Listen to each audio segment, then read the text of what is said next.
اعوذ باللہ من الشیطان الرجیم بسم اللہ الرحمن الرحیم۔ الغدیر چینل کی جانب سے اسرار خان حاضر خدمت ہے۔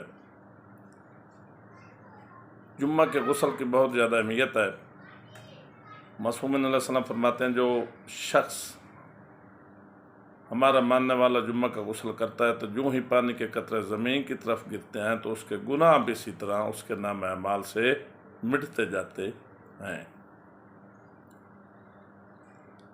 اب سوال یہ ہے کہ غسل کا وقت کب شروع ہوتا ہے، کب ختم ہوتا ہے، اور وقت کے ساتھ ساتھ اس کی نیت کو کس طرح تبدیل کیا جاتا ہے۔ غسل جمعہ کا وقت طلوع آفتاب سے شروع ہو جاتا ہے، اور اگر آپ طلوع آفتاب سے لے کر نماز جمعہ یا نماز ظہرین تک اسے کریں گے تو اس غسل کو آپ ادا کی نیت سے کریں گے، اور جتنا نماز جمعہ کے قریب آپ غسل کریں گے یا نماز ظہر کے قریب آپ غسل کریں گے تو آپ کے اجر و ثواب میں اتنا زیادہ اضافہ ہوگا۔ اگر آپ نماز ظہرین یا نماز جمعہ کا وقت بھی گزر گیا ہے، آپ نے غسل نہیں کیا، تو اس کے بعد بھی آپ کر سکتے ہیں، اور اب آپ ادا کی نیت سے غسل نہیں کریں گے بلکہ قربتاً اللہ کی نیت سے غسل کریں گے۔ اب سوال یہ پیدا ہوتا ہے کہ جمعہ کا سارا دن گزر گیا، ہفتہ کا روز آ گیا، کہ کیا اس وقت بھی غسل جمعہ کیا جا سکتا ہے؟ تو اس کا جواب ہے جی ہاں۔ اس وقت آپ غسل جمعہ کی نیت یا غسل جمعہ قضاء کی نیت سے ادا کریں گے۔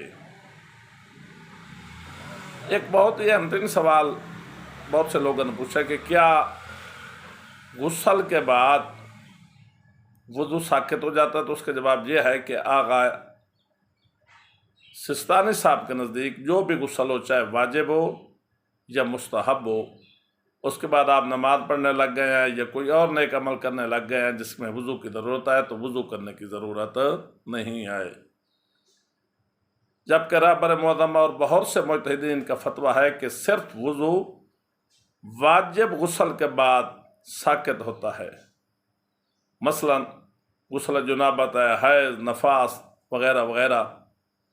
واجب غسل کے بعد وضو ساقط ہو جاتا ہے۔ اگر آپ کو مستحب غسل کریں گے، جیسے جمعہ کا غسل ہے، شب قدر کا غسل ہے، تو اس کے بعد آپ جتنے بھی نیک اعمال کریں گے یا نماز پڑھیں گے اس کے لیے علیحدہ سے آپ کو وضو کرنا ہوگا۔